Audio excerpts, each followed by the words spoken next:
Anyway, I'm Joe Kissell. For those of you who don't know me, nice to be with you again. And we're talking about online privacy. So let's get right into it. And of course, this is a big, big topic.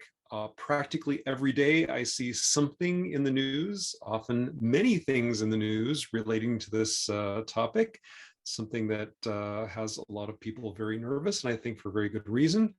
But we're going to talk about a little segment of it today. One of the things I want to make clear is that online privacy is not the sort of thing that you can just sort of figure out once and then you're good forever. Stuff is always changing. Software is changing. Hardware is changing. Hacking techniques are changing. The good guys are changing. The bad guys are changing. Everything is in a state of flux. So the solutions you come up with today might not be great for a year from now. So this is something you have to actively keep an eye on and keep updating.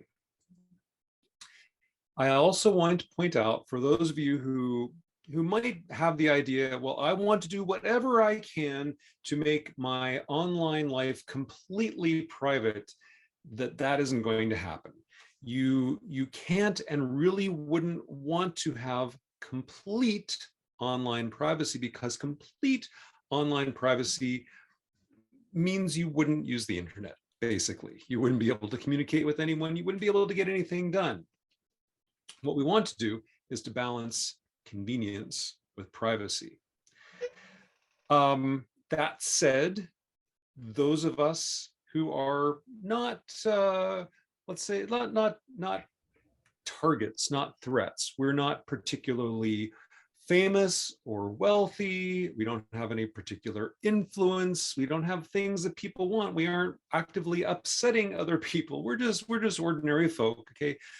People like us can keep most of our stuff mostly private most of the time.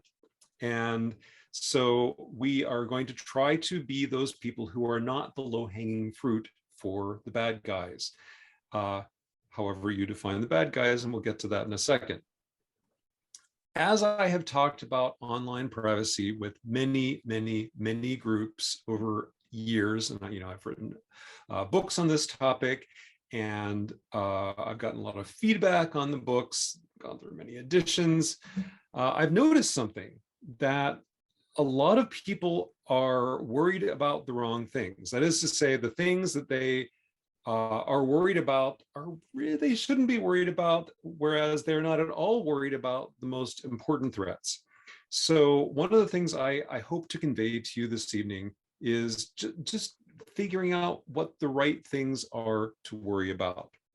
If these folks here, there we go, if these folks here in Fort Meade are interested in you, or if your name is Edward Snowden, that's beyond my magic to help you. We're not talking about locking everything down. We're talking about sort of ordinary stuff. Now, I want to be clear about what some very important words mean. I have noticed that a lot of people get the words privacy and security and anonymity sort of mixed up together. And so I wanted to clarify what those different words mean, and that will help you all to understand what I'm explaining this evening. So when we talk about privacy, we're talking about freedom from observation or attention. That means you are doing or saying whatever you are doing or saying, and other people aren't aware of it. Security is different. Security is freedom from harm or danger. And then there's anonymity, which is yet a third concept. That's where you're doing something and people may know what you are doing, but they don't necessarily know who you are. So to clarify these terms, I'm going to use the image of a bear. I think bears can teach us everything we need to know about privacy, security, and anonymity. So here's a bear enjoying life out in nature someplace. Most of the time we don't encounter bears out in nature, at least I don't. Most of the time we encounter bears at a zoo. And here we are, we've got some people behind like a plexiglass fence, and there's concrete, and there's a moat, and then you got your bears. All right. In this situation, we have security, right? So the bears are safe from the humans. Humans will not hurt the bears. Likewise, the humans are safe from the bears. We have mutual security. We're not going to harm each other. We are free from danger. What we don't have in this picture is privacy. The bears don't have privacy from each other, from the humans. The humans don't have privacy from each other or the bears. Everything is just out in the open. There is no privacy, but we do have security. Now, let's change the picture. Let's say we go camping. We are in a tent out in the woods someplace. Now, here we have privacy. We have privacy in a few different ways. We have privacy because we are physically distant from any other people. We're in a tent, so there's a visual barrier. People can't see us. And so if I went in the tent with my wife or a friend and we had a private conversation, it really would be private because nobody would be able to hear us. So in this situation, we have privacy. What we don't have is security, because if a bear came along while we're in our tent very privately, one swipe of an arm and we would be experiencing some harm. So first picture was security without privacy. This picture is privacy without security. Now, we do have anonymity, which is to say that the bear doesn't know who you are, just that you're delicious. And that anonymity will, of course, disappear once your remains have been identified. So security, privacy, anonymity, they are related in some ways, but they are all different. Now, talking just about the security and privacy aspect, most of the things that can improve your security can also provide privacy as a side effect. So think of a lock on your door. The lock on the door is to keep out strangers, burglars, whatever, people that you don't want inside. And as a side effect or as a bonus, this device that keeps your door closed helps you to maintain your privacy. But that's not the main purpose of the lock. The main purpose of the lock is to keep you safe, and the privacy is a side effect. So in the world of computers and phones and digital devices, there are, again, some overlaps between privacy and security.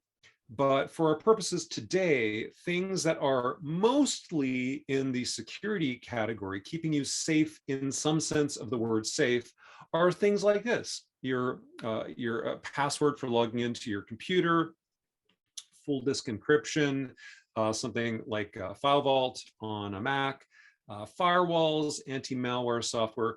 These sorts of things are to prevent harm of one sort or another. On the privacy side, and again, put the word mostly there because there's some overlap, we have things like this.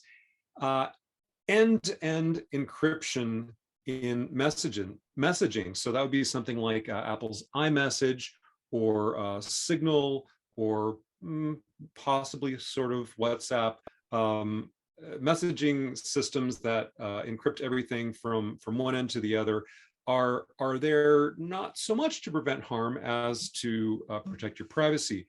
If you turn on certain kinds of ad blockers in your browser to prevent trackers from tracking you, that is protecting your privacy. Virtual private networks or VPNs protect your privacy. They protect you from people snooping on your internet connection. And managing your location sharing. So if you have, an iPhone or an Apple Watch or whatever, any kind of device really, a lot of apps and websites are going to want to know where you are. And there are good reasons why they sometimes need to know that. But there are also maybe good reasons you don't want people to know where you are. So managing those settings is a way of containing controlling your privacy. So online privacy, as opposed to just sort of general privacy, three things. First of all, when you voluntarily transmit information, that could be sending an email, you're sending a message, you're filling in a form on a web page, you're doing a voice over IP call, you're using Zoom, you're using Skype, whatever. Anytime you are voluntarily sending information to somebody else, you want to make sure that only that person that you've intended the information for is getting it, not other random people. Another part of it is when you haven't intentionally sent anything, but some information got out. This could be as simple as all right, so I pulled my phone out of my pocket the other day and I looked at it and I'm like, oh, Skype is on and it has an active call. I must have like pocket dialed. I don't know. Somehow the Skype app opened on my phone and it initiated a call. Now in that particular instance, it was fine. I didn't, this random call didn't reveal anything private, but that is an example of, oh, I accidentally transmitted information over the internet that I didn't mean to. And then, of course, there is preventing anyone from accessing information from the outside, somebody hacking into your computer or other device to get at information on it. So these are the kinds of things we want to be very careful about. Now, at this point, a lot of people have told me, well, Joe, we already talked about the fact I'm not a journalist, I'm not a celebrity, I'm not, a wealthy person. I don't think I have anything to hide. My life is an open book. Why would I even care about this stuff? And when people say I have nothing to hide, I'm like, that's great. I applaud your openness and transparency and honesty. May I have your credit card number, please? How much do you weigh? What's your social security number? Like, I could ask a lot of questions that anyone would not want to answer. And this doesn't mean that you're an evil person, you're hiding something that should be public. There are just facts about all of us that don't need to be public and that work sort of a lot better when they're private. So here are some examples of stuff that may be on your devices that just you don't want everybody to know. And it's okay that you don't want people to know about them. In fact, if you do want everybody to know all this stuff about you, I have concerns. I might suggest that you seek professional help. So that first item on the list, I want to call special attention to. I grew up in the days when every house had a phone book put on the porch, once a year, white pages, and everybody's name and address and phone number was in there. If I wanted to know where one of my friends from school lived, I would just look them up in the phone book. Oh, there he is. There's the street address, there's the phone number. And back in the day, nobody thought that was weird. Nowadays, everybody is kind of horrified by that idea. So, all right, if you are one of those old school people who literally doesn't care if anyone knows your name and address and phone number, that's fine.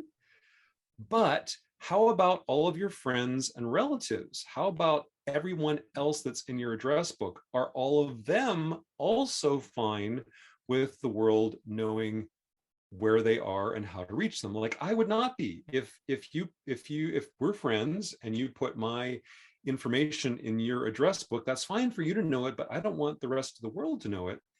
So I would be really upset if you allowed my contact information to get out.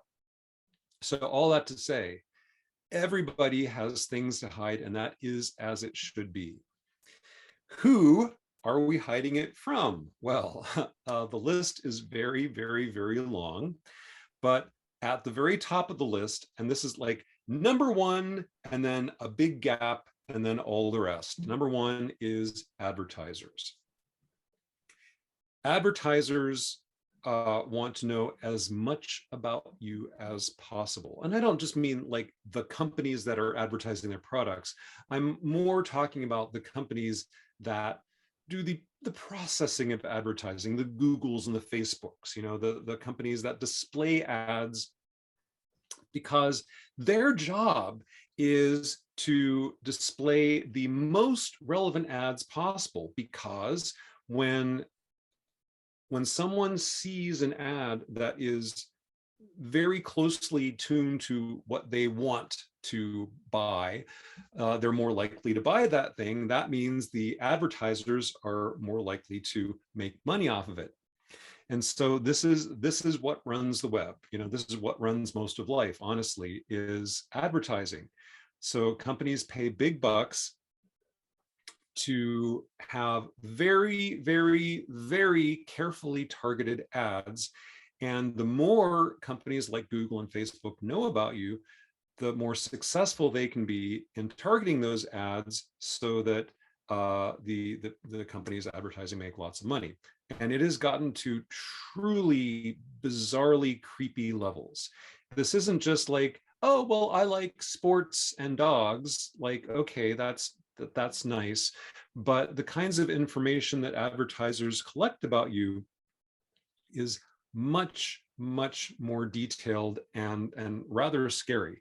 So if there's one group of people that I would want to keep my personal information from, it's advertisers. Now there are others, and in my book I talk about a much longer list, but you know, there are lots of other categories of people, entities, government agencies, hackers, you know, whatever, who might want your personal information for one reason or another. And there could be circumstances in which you want some entity to have some piece of information about you, but you just don't want it leaking all over the place. So what do we do about this? I would like you to develop a privacy strategy. And since we only have a short time today, I'm going to give you just a few little snippets, not the whole thing, just a couple of little pointers in 2 or 3 different areas. So there are some one-time changes that you can make. And these are things like changing your browser settings. If your browser settings allow anyone to track anything about you, well, you should just uncheck those boxes, you know, and it's not a big deal. You might want to go into Facebook and go into your Google profile and go into some other, you know, your Twitter settings, and examine all of the settings there and see, well, do I absolutely need to be giving away this piece of information about myself? And turning off the things that are not essential for what you're doing.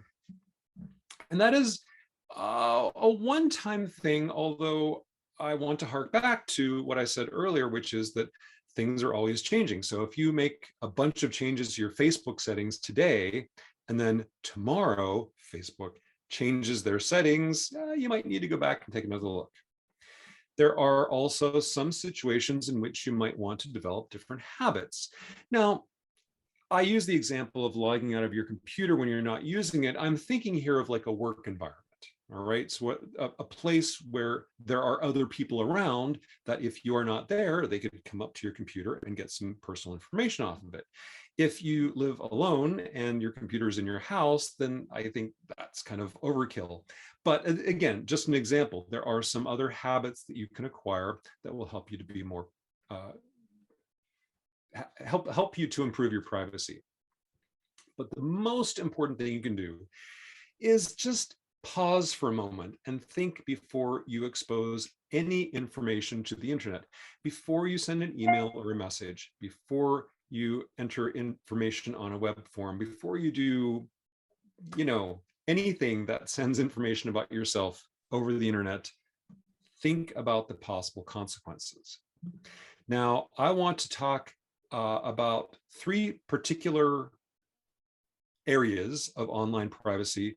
Again, I talk about a lot more areas in my book about online privacy, but just to give you some tools for these three major areas, we talk about web browsing and your internet connection and email. So internet connection first. Most of us these days are all wireless. Ethernet still exists, but most of us use Wi-Fi for our computers. And when we are out and about with a mobile device and we have no Wi-Fi connection, we'll use cellular. Between cellular and Wi-Fi and occasionally Bluetooth, almost all the stuff we do is wireless. Now, back in the day, a major worry, one of my major worries was, okay, I'm connecting to the internet, you know, whether my device is wired or wireless, there is a router someplace. And then that connects to maybe a cable modem or a DSL modem or something. And then stuff goes to the internet, and there are many other connections beyond there. But my worry is that someone might be sniffing the connection. Somebody might be listening in on my Wi-Fi connection, or somebody might have tapped into an Ethernet switch someplace, or somebody might be monitoring information as it goes across the internet. Back in 10, 15, 20 years ago, that was a legitimate concern. It's less of a concern now because so much of our computer infrastructure now has encryption of one kind or another by default. So it is not as big of a worry, but again, we are trying to not be low-hanging fruit. So to not be low-hanging fruit, don't do stupid things. One of those would be just don't use Wi-Fi networks that require no password. If you have your own Wi-Fi router, as most of us do, make sure you turn on WPA. Make sure you use a password so that your encryption, so that your connection is encrypted.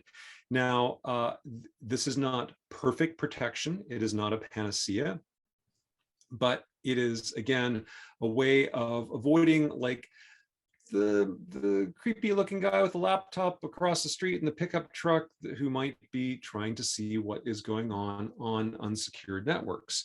Now, if you are using somebody else's network, you're on a public network, you're at whatever, Starbucks or a library or some place where you don't control whether they use encryption and you're connecting to an open network, that is a situation where you should use a VPN or virtual private network, which I'm going to just skip over the long explanation of how this works. But basically, this adds a layer of encryption that all of your data kind of tunnels through, so that if anyone were to eavesdrop on the connection anywhere between your device and the destination, pretty much all they would see is gibberish. And your computer has a firewall. Macs have firewalls built in. Windows PCs have firewalls built in. It costs nothing to flip the switch and turn that on, and it doesn't hurt. Now, I get asked a lot about virtual private networks. There are tons and tons of VPN providers out there, and they all tell a nice story. We're the best, we're the fastest, we're the most secure, just pay us X number of dollars per month or year, download our software, log in, and boom, you're completely protected.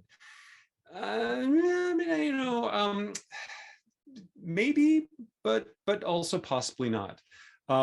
There are a lot of really, really, really shady VPN operators out there. Boy, the stories I could tell you. And I'm going to restrain myself because I could easily get on a rabbit hole here. But anyway, these companies that should be looking out for your best interests are often kind of the opposite of that. So don't be sucked in by wild claims or mysteriously low prices. And most of all, do not do a web search for VPN reviews. Don't do that, because most of the sites claiming to be VPN review sites are actually scams, and many of them are run by VPN providers themselves. So here are a few providers that I know to be above board. If you go to a site like the Wirecutter or Wired or Macworld, you can see professional, legitimate reviews of VPN providers by real journalists, not random people just trying to make quick money. And so the one I'm currently using is called Mulvad. It happens to be the Wirecutter's top pick. IVPN, Encrypt.me. I mean, there are lots of others that are good, but you want to be very, very, very careful in choosing a VPN provider. So, and just as a reminder, the main reason to use a VPN is to protect your data in transit when you are in an environment where you don't have control over the security of your own network. Now, VPNs can do other things. Some people use them to make it appear as though they are in a different part of the world for one reason or another. And I have opinions about that, but the point is to keep things more private. So that's your internet connection, the physical infrastructure that allows those electrons to go to the right places. Now, when you are in a web browser, regardless of the fact that someone has, regardless of the fact that nobody can sort of tap into your internet connection as a whole, there are some additional steps you want to take, because web browsers are where advertisers really want to be. Web browsers are where you are most likely to see ads, and where you are most likely to inadvertently give away information about yourself to advertisers. So I want to be clear that whether or not you use you change all of your privacy settings, and you use ad blockers, and you use a VPN, and you use all the technology, that's great. Do those things, but I want you to keep in mind that when you log into a website, you give the web, you say, well, here, what's your email address and your password, and you type in your email address and your password. Well, then that site knows who you are. And that's fine. I mean, that's how things work. When you come to my site, that same thing happens. We want to know who you are so that we can display the correct information to you.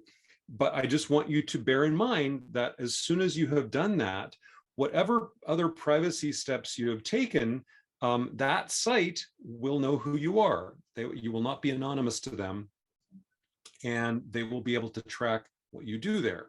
So we're trying to prevent tracking by third parties, but it is difficult and often pointless to prevent tracking by the actual site that you are going to. I strongly recommend using a decent browser. Now, Safari is pretty good, even with default settings, and with a few checkboxes being changed, you can make Safari even better. If you want a really privacy-focused browser that in some ways does even better than Safari, Brave is a good choice. I'm going to recommend that you avoid Chrome. Chrome is made by Google, and Google gets almost all of their bajillions of dollars from advertising. So everything about Chrome is designed to suck out information about you that goes back to Google. So avoid Chrome. Brave and a few other browsers like Vivaldi use the same core engine as Chrome, which means that if a site works in Chrome, it'll work in Brave. If an extension works in Chrome, it'll work in Brave, those sorts of things. So use more privacy-centered browsers. Always disable third-party cookies. And usually, again, this is just a checkbox in your preferences somewhere.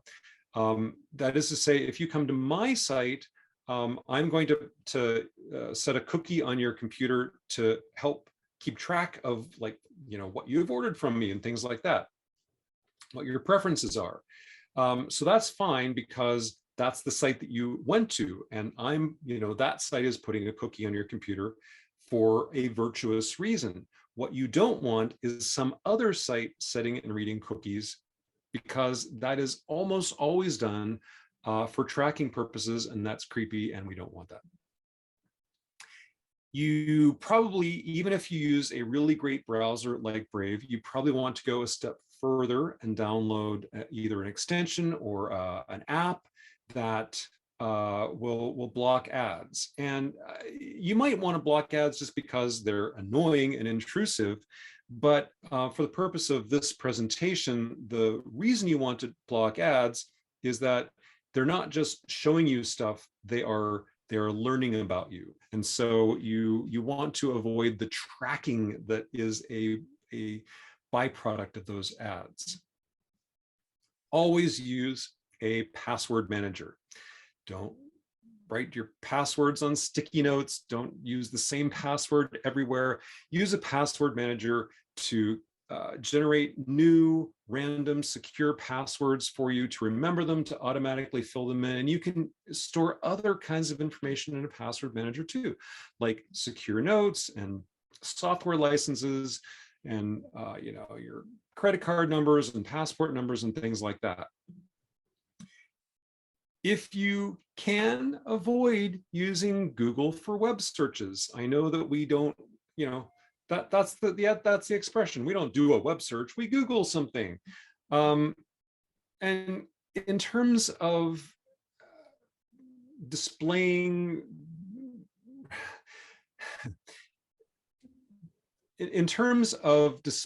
results that match what you're looking for, Google is generally pretty good. Although the first many hits are often ads or sponsored links. But by searching with Google, you are telling Google all about yourself. Everything that you search for, Google remembers. If you search for potting soil, then Google knows, hey, this person's into plants. If you search for, Apple software, Google knows that you're a Mac user, that kind of thing. So the less information you can give Google, the better. I use DuckDuckGo for my web searches. There are others, but DuckDuckGo is pretty good, getting better all the time, and it's private. They don't track what you search for, so that's cool. Now, if you want to not only have privacy, but a measure of anonymity, not perfect anonymity, but a measure of anonymity, there is something called Tor. You can go and download a Tor browser, which is based on Firefox, but a very specially enhanced version of Firefox. And there's also a sort of Tor mode in Brave. And without getting into all the details, Tor routes your request to visit a page through a lot of different places, random users on the internet who are also using the same software, and that can also help to throw off trackers and advertisers. It is, however, rather slow and kind of annoying, so you can decide whether that's a trade-off that you would like. The third area I want to cover briefly is email privacy. Again, there's a lot to say about this. What I really want to say is that no matter what you do, email is never going to be completely private.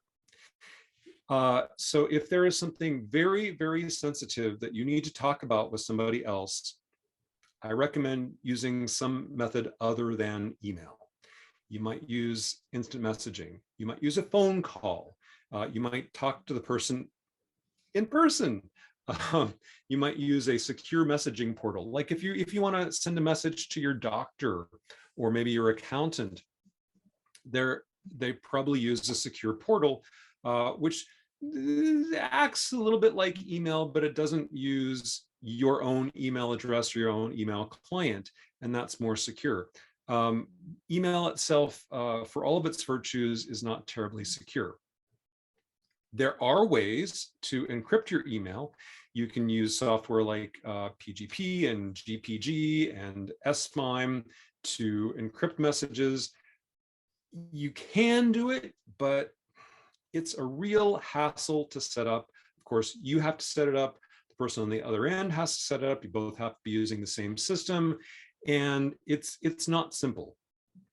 There are some encrypted mail providers out there like Proton Mail that try to make it simpler, and with mixed success. But the thing is, even if you have a perfectly encrypted end-to-end email message, once it gets to the other person, all bets are off. So if you send me the world's most private message using the world's most private software, I might get your message and print it out and post it on the side of my house. You don't know. Somebody could hack into my computer. I might back it up in plain text. I might have it printed out. Like I might lose it. I might lose my computer. Any number of things could happen to that private message that you sent me. So even though it's encrypted while it's on your computer and in transit, and once it gets to me, once I've read it, you can't guarantee continued privacy. So that is something to think about in terms of email.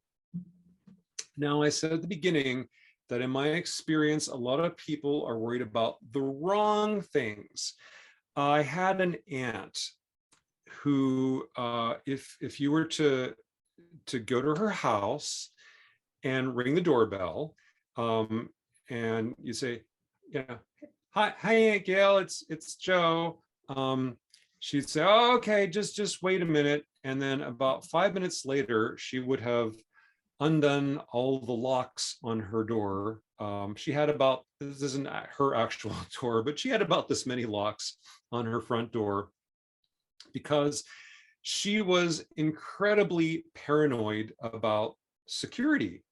Now, Aunt Gail didn't have any money. She didn't have anything of value at all. She didn't live in a particularly high crime neighborhood, but she was just scared. And so she had all these locks on her door. They made everybody miserable. It took a long time to get into or out of her house.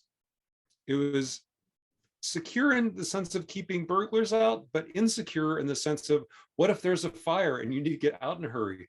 What if you have a heart attack and the paramedics need to get in? Oh, well, now we have a little problem. So there is often a balance to be reached between security and convenience, between privacy and convenience. And what I'm saying is don't be Aunt Gail. Don't be so worried about minor unlikely threats that you make yourself miserable and put yourself to all kinds of additional effort that you don't need. So as an example, here are some things that, in my professional opinion, most people probably don't have to worry very much about. I put in some qualifications here because I'm not saying that literally nobody needs to worry about these things.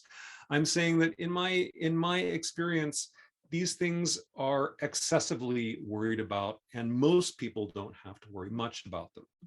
So this might seem a little bit weird, but a lot of people are fixated on getting free stuff. Well, I want a free email address. I want free online storage. I want to get all of my news and my content for free. I want my apps for free. I want to get everything for free. I expect free, and free is my priority. And Oh, well, if I have to watch some ads to get my thing for free, okay. But I don't think that's the right thing. I don't think you should be worried about getting things for free, because you know the saying, right? You know the saying. The saying is, if you're not paying for it, you are the product, right? So I get very suspicious about everything that is offered for free, whether it's Google search or Google apps or Google Docs, or whether it's somebody's online storage or Gmail or some other free email address, a free VPN service, free. Anytime I see free, I'm like, okay, how am I really paying for this? What do they want from me? And I would much rather pay a little bit of money for something and know that that is how that thing is funded, rather than get something for free and have to worry about it. You hear stories all the time about these high profile hacking cases. Someone was specifically targeted, and someone, broke into their computer or their account and stole something important. Well, of course, these are flashy news stories. They get all the attention, but in fact, they're rather rare. We're ordinary people, remember. We probably don't have uh, things of such value, either financial value or informational value, that hackers are going to specifically target us. What we're trying to avoid is just not falling into the general kinds of traps. So yes, people do get hit by lightning. Yes, people do win the lottery. And yes, people do get hacked. It's not that it doesn't happen. It's that it doesn't happen as often as you might think, especially for ordinary people. A lot of people worry about keeping stuff in the cloud. Oh, well, the cloud just seems, it's just up there in the sky, it's just in the open. There's this idea that exposing anything to the cloud is just like asking for trouble. But usually it's not. Most of the stuff you store in the cloud is safely encrypted. And it's very, very helpful to store your information in the cloud and use the cloud for syncing and all these kinds of things. So it's not that things never go wrong. Of course, sometimes things do go wrong, but the cloud is not inherently a scary place. The cloud is just computers. It's just other people's computers, someplace else. And as long as the stuff that you put there is encrypted, you should be okay. Malware, of course, exists. Mac malware exists. Ransomware is a subcategory of malware. It obviously exists. It has caused huge, huge problems. I won't say it's not a thing. Of course it's a thing. It exists. But most of the time, for ordinary people, not like governments or major corporations or big institutions, most of the time when ordinary people get malware on their computers, it's because they did something dumb. It's because they clicked a random link in a spam message, or they responded to a phishing message, or they downloaded pirated software or porn or something that had malware built into it. So if you don't do those things, you don't need to worry a whole lot about malware. I'm saying don't worry about it, but I'm also saying don't be irresponsible. Don't worry about using the private or incognito browsing mode in your browser. A lot of people seem to think that that's all they have to do. Oh, if I want to keep all of my web activity private, all I have to do is use the private browsing mode. Isn't that what it's for? And that's not how it works. The private browsing mode doesn't do that. That's not what it's for. Private browsing modes are to keep someone who later on looks at your computer from finding out what you did. So if you want to go to a website and you are afraid that your spouse or your kids or the police will look at your computer tomorrow and go, aha, that person went to that site and did that thing, and you wouldn't want, then that would be the thing that private browsing would reduce the risk of. But private browsing does not prevent the site that you're going to from knowing what you're doing.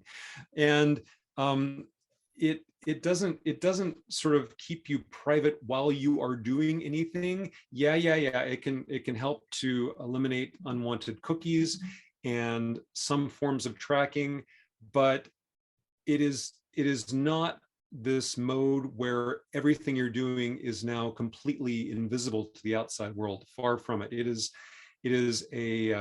gives you a false sense of security, basically. So I don't want you to have a false sense of security. It's okay to use it if you are using it for its intended purpose, which is to keep your computer from storing a record of what you're doing. Now, I mean, you might also want to think, should I be doing this at all? But I'm saying that is what private browsing is mainly for, not for keeping your actual internet activities private while they're happening. Now, there are some things that most people don't worry about enough. And here are some of the things that you should worry about if you don't already. Folks, if I had to give you one tip, just one, the one thing that you could do to improve your online privacy the most, to make it much less likely that you would be you would be involved in any sort of sorry, I'm tired and I'm losing my words. If you want to do the best thing you possibly can to keep advertisers and other bad guys from getting your stuff, as well as preventing yourself from being influenced surreptitiously, don't use Facebook. Now, I know a lot of people really, really love and depend on Facebook. I'm just saying, in the world of online stuff, in the world of social media, websites, there are some very virtuous companies, there are some really evil companies, and then there's Facebook. Facebook is, in my professional opinion, the worst of the worst when it comes to privacy. So if you really, really, really care about your privacy, find some alternative to Facebook. And Facebook owns Instagram, right? So same kind of goes for that. Now, Google, I have mentioned a few times already, they used to have a motto, don't be evil. Well, as I said, Google gets almost all of its money from ads. Guess what other company Google owns? YouTube, where you may be watching this. By using Google, and I mean not only the search, but also Gmail, also apps, docs, all those kinds of things, Google Chrome, Android phones, that whole ecosystem, everything that Google creates is designed to capture information about you, to improve their advertising, because the advertising is where they make their money. So, less evil than Facebook. Okay, but really not great. Do worry about your passwords. I mentioned them before, I'm mentioning them again. Make sure all of your passwords are unique and random and stored in a password manager, so you don't have to think about them. You don't have to remember them. You just use a password manager. If you have an option to turn on two-factor authentication for anything, do it. You should prefer the type of two-factor authentication where you use an app on your whatever device to create a 6-digit code that changes every 30 seconds. That is much better than getting your authenticator codes over SMS. There are other forms of two-factor authentication as well. Use one of them. If you need to communicate privately with somebody, make sure you are using an app that supports end-to-end encryption, like iMessage, Signal. WhatsApp is owned by Facebook, so I have some concerns there. But you do want to use end-to-end encryption. And backups are super, super, super important. Back up your Mac, back up your PC, back up your phone, back up everything. And there are many reasons to do this, but in terms of privacy, if you were to suffer a ransomware infection or some other kind of malware, somebody broke into your device and stole stuff, having a backup would be the best way to recover from that. Now, I want to close with a saying. You've heard this about Las Vegas. It's the same thing when it comes to online privacy. What happens on the internet stays on the internet. And I want you to take this as sort of a threat. So the idea here is, once I have sent something over the internet, whether I've entered it in a form on the web, or I've emailed it, or I've sent it in a message, or I've done whatever, once I've exposed information to the internet, it might be there forever.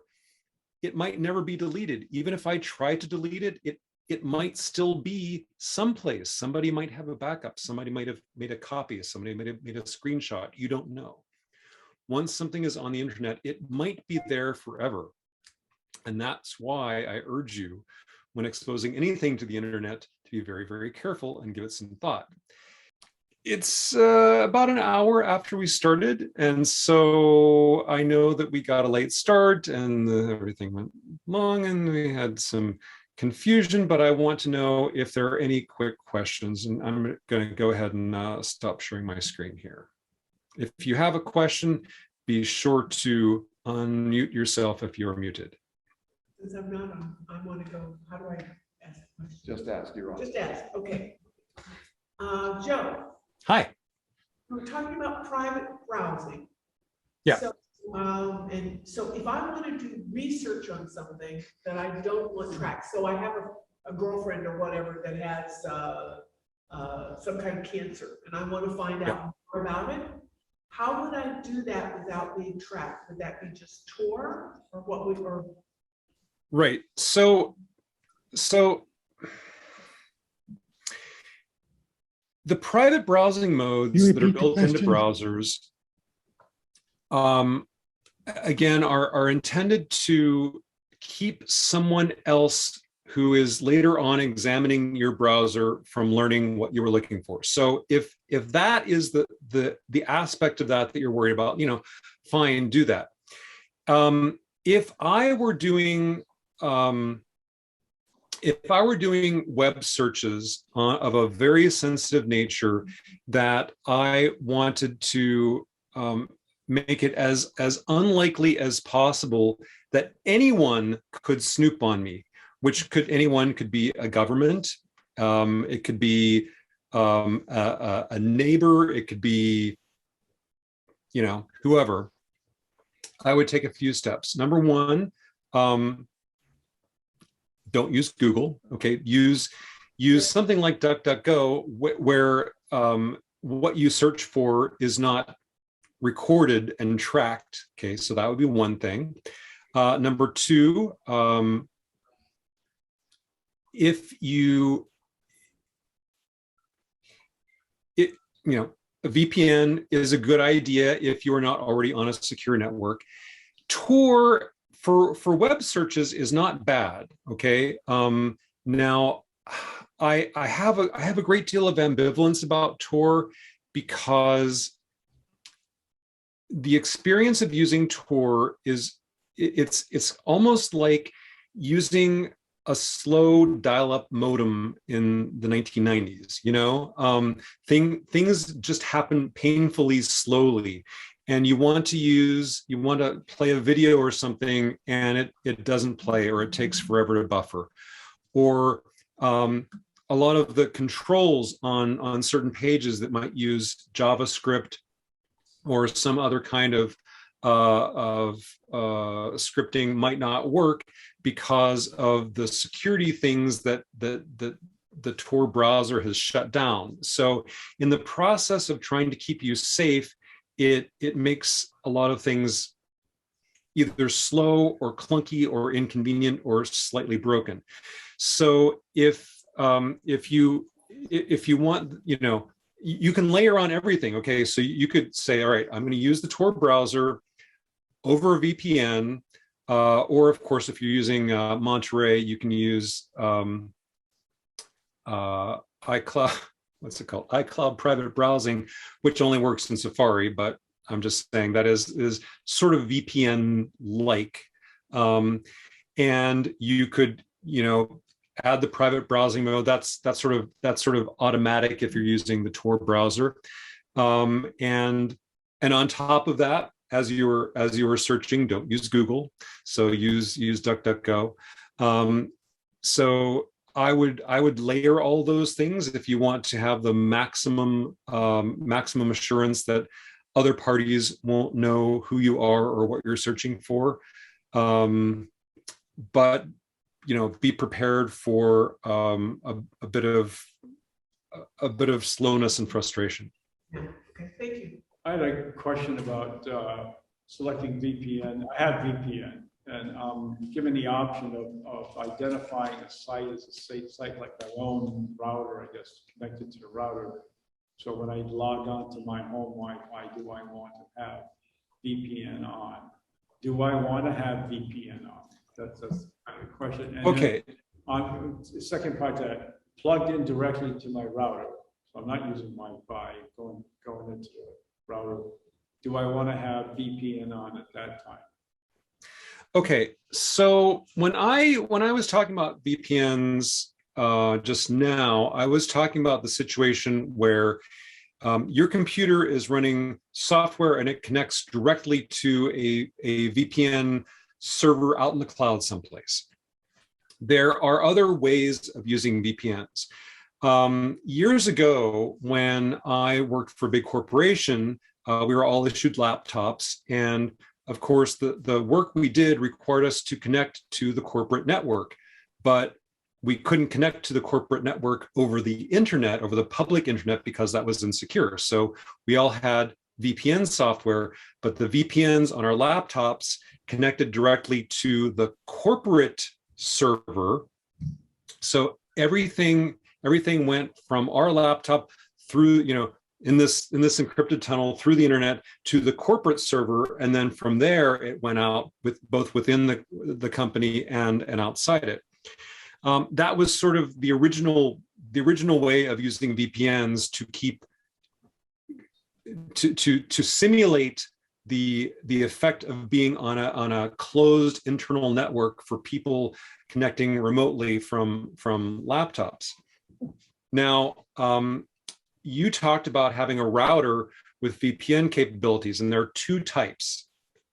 So I used to have a router that was a VPN router, and what it did was the router itself connected to a VPN provider, and having done that, every device that I connected to the internet with through that router, whether using Ethernet or Wi-Fi, automatically got that connection. And the advantage of that was I didn't have to separately connect with this computer and that computer and my Apple TV and my iPhone and all the other things. All of the devices in my house, because they were connected to that one router that was in turn connected to a VPN, that meant all of the traffic in my house was protected. Now, I did that for a few years, and it mostly sort of worked, but it ended up slowing down some things, and I kept encountering sites that, because of some restriction or another, wouldn't work over a VPN. And when your VPN software is running on your device itself and you encounter a situation like that, you can just easily turn it off. Whereas if everything on your network is automatically going through the VPN, if you encounter a situation where it won't work and you have to turn the VPN off, that's a real hassle. Then there is another way of having VPN on a router. So let's say I'm just an ordinary person with, I've got whatever, I've got cable or fiber, whatever, and I have some router in my house. And now I go out someplace with my laptop and I want to connect securely to my home network. So there are routers you can buy that are sort of the reverse of what I had. The router is the VPN endpoint. You're not subscribing to a service. What you are doing is giving yourself away when you are away from home of connecting to your own router securely and then accessing your home network and any other places on the internet through your home router. So there are routers that do that. If you were to Google VPN router, you might encounter either of those two ways: a router that is designed to connect to a VPN server to provide encrypted service to all of your devices, or just an ordinary router that does ordinary things within your home, but that has the additional capability that you can connect to it securely from outside your home. Both of those exist. Both of them have their uses. And it just depends on what effect you want. Personally, having used that first type of VPN router for a while, I found that the like convenience and speed was better for me just using software that I installed on each of my devices. Although I have occasionally been tempted for one reason or another to try that again.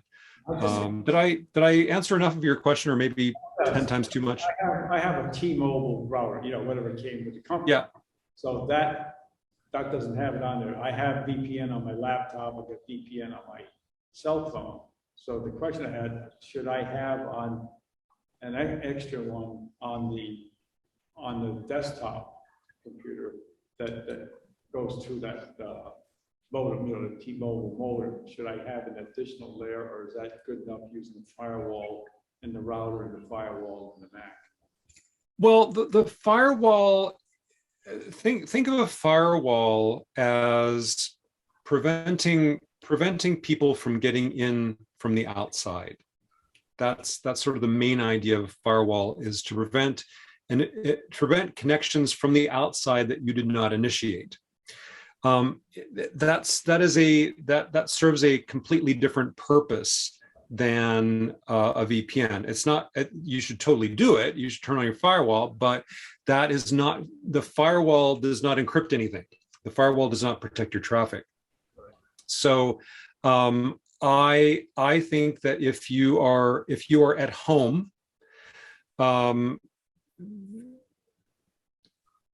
that your need for a VPN is minimal. But if you're using T-Mobile, so I assume this is like a cellular router, right, that you use at home? No, it's just it's their vanilla plugin. I didn't get the cellular router. It's a couple, 3 years old. So it's the regular box that they all have, AT&T and all that. It's kind of a vanilla router. Okay. I mean, all I was trying to say was, if your connection to the internet at home is wired, it goes over cable or DSL or fiber, your need for a VPN is rather limited. However, if you are connecting to the internet over a cellular connection, whether that is like an iPhone or something, or because T-Mobile and Verizon, AT&T, all of the cellular providers will also sell you a box that is a Wi-Fi router. So it connects to the internet over a cellular connection, just like a cell phone would. But then it has a Wi-Fi connection that you can use other devices in your house to connect to. If you're using that sort of a router, I would be more inclined to use a VPN, use VPN software on your devices, because it is easier to sniff or hack a cellular signal than it is a hardwired They connection. offer that. I didn't take that option. They offer that option. Thank you. Yep. Any questions from the Zoom crowd? No, I have a question. If I have files on my computer that I want to keep private, such as medical or financial, what's the best way to keep them private from being hacked, to say encrypt them? Well, that's a bit of a can of worms. So I will try to just say a few things briefly. If you turn on File Vault on your Mac, which you can do very, very quickly and easily, go to System Preferences, Privacy and Security, go to File Vault, turn it on, and it's going to ask you to, set an encryption, set a recovery. It'll give you a recovery key that you have to remember, or you can allow that to be associated with your Apple ID so that Apple can get you in if you forget your password. In any case, it's like really, really quick and easy to do. What File Vault does is it encrypts everything on your Mac in such a way that if your Mac were lost or stolen and somebody else got a hold of it physically, they wouldn't be able to get at any of those files without your password. So File Vault is good for that purpose. But when you are logged into your computer, by logging in, you're unlocking that encryption so that you can see all of your own files. When you're logged in, when your computer is unlocked, that means that if anybody were to sit down at your computer while you stepped away from it, they could also see those files. If someone were to hack into your computer remotely, or if someone were to put malware on your computer that gave them access while you are logged in, while your computer is unlocked, then they would still be able to read those encrypted files, because by logging in, by unlocking the files, you have effectively decrypted them. So File Vault only protects your data. The terminology in the industry is at rest, data at rest, data that is not being actively used. So if you are concerned about the scenario where somebody has stolen your computer or has physically broken in, then File Vault is a good solution. For anything else, you want to turn on your firewall. And if you have reason to be very, very concerned that despite all of your precautions, you might get malware on your computer, and that somebody could use that as a way to get at that data, then that would be one of those situations where maybe you do need to worry about an anti-malware app. But it depends on what kind of threat you're trying to protect against. This is a case where I would actually point you towards two of the companion books. Take Control of Securing Your Mac. Yeah. And Take Control of iOS and iPad OS Privacy and Security. Yep. So Glenn Fleischman wrote both of those books, and he is looking, for the Mac book, the Securing Your Mac, he's looking at the security half, whereas I'm looking at the privacy half. And some of the things that keep you safe also have, as I said, privacy as a side effect. And then for iPads and iOS devices, he looks at both aspects. In similar measure to some of those platforms, does the online privacy book currently cover apps on your phone?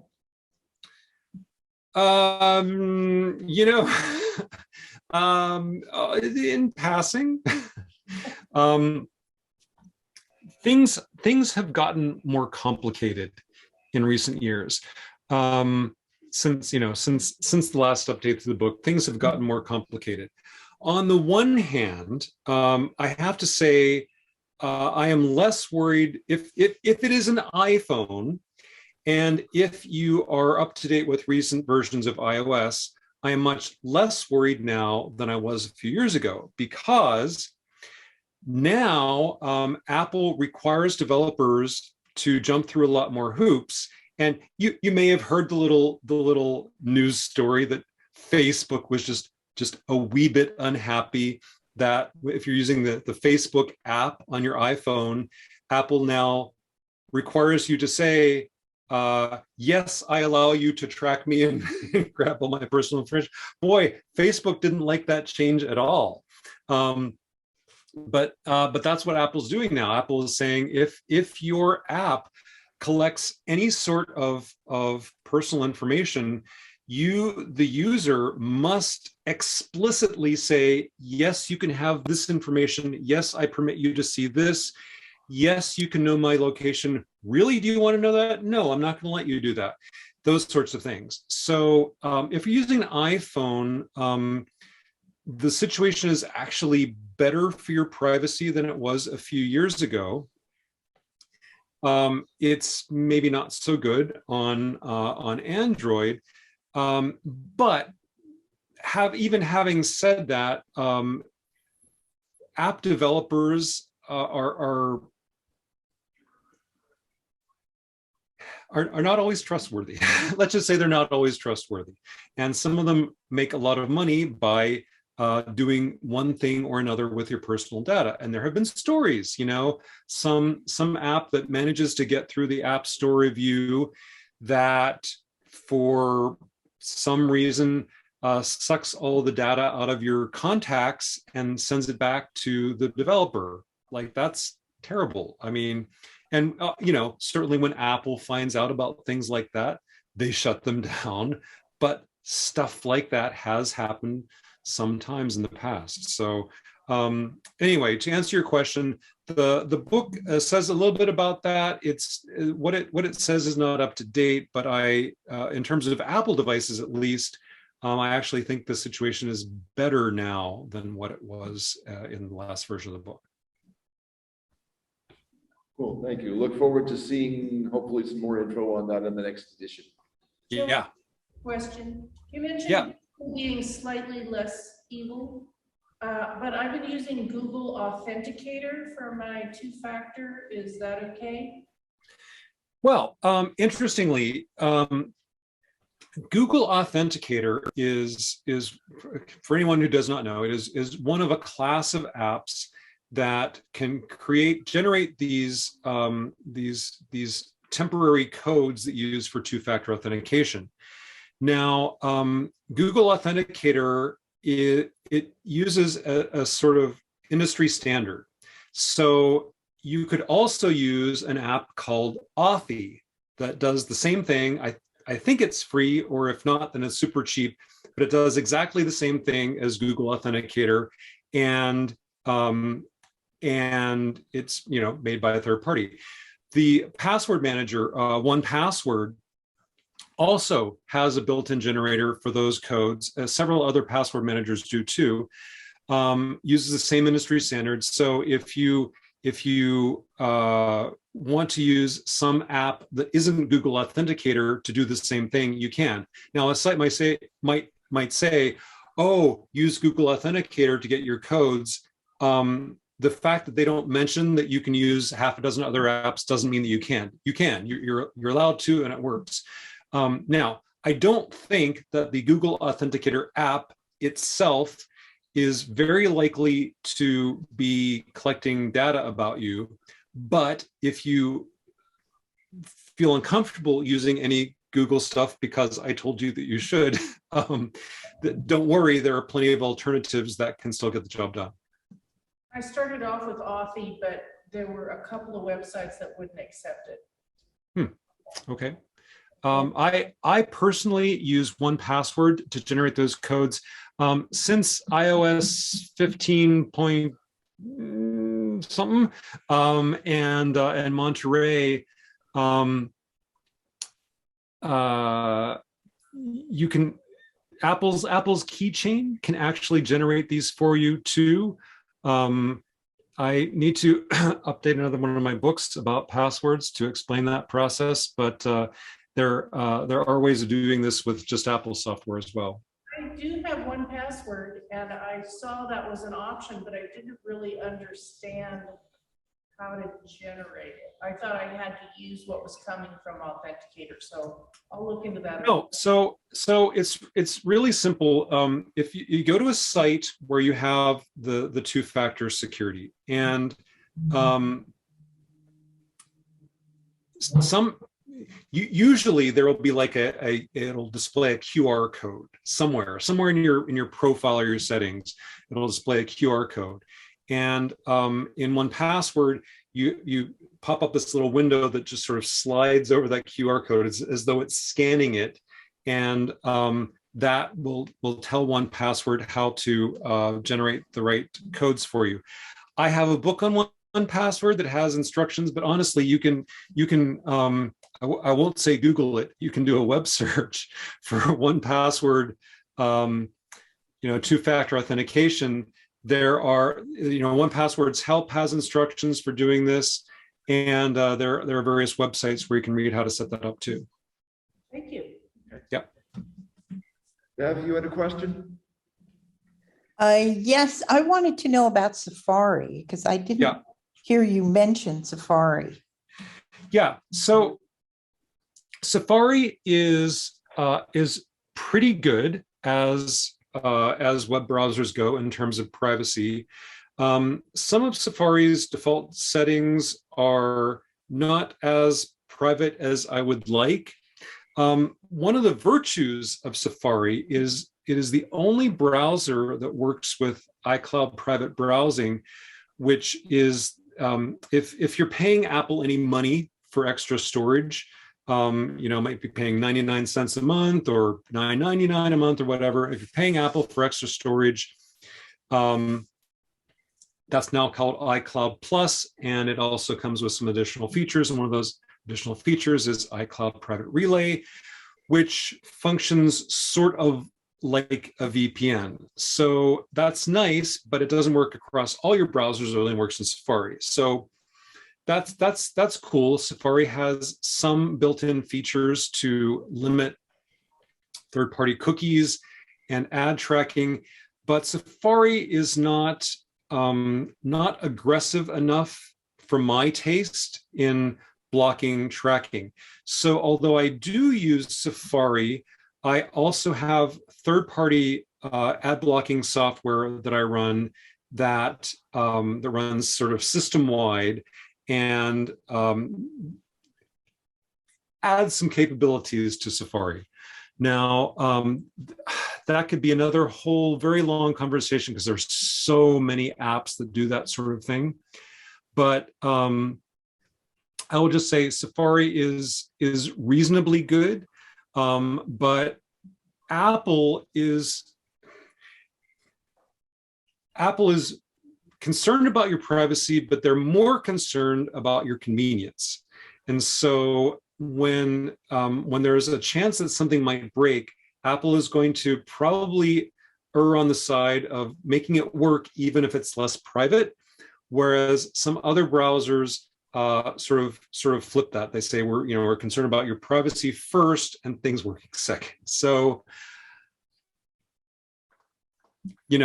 it sort of depends on what your priorities are, but Safari isn't bad. Okay, we'll take one more question.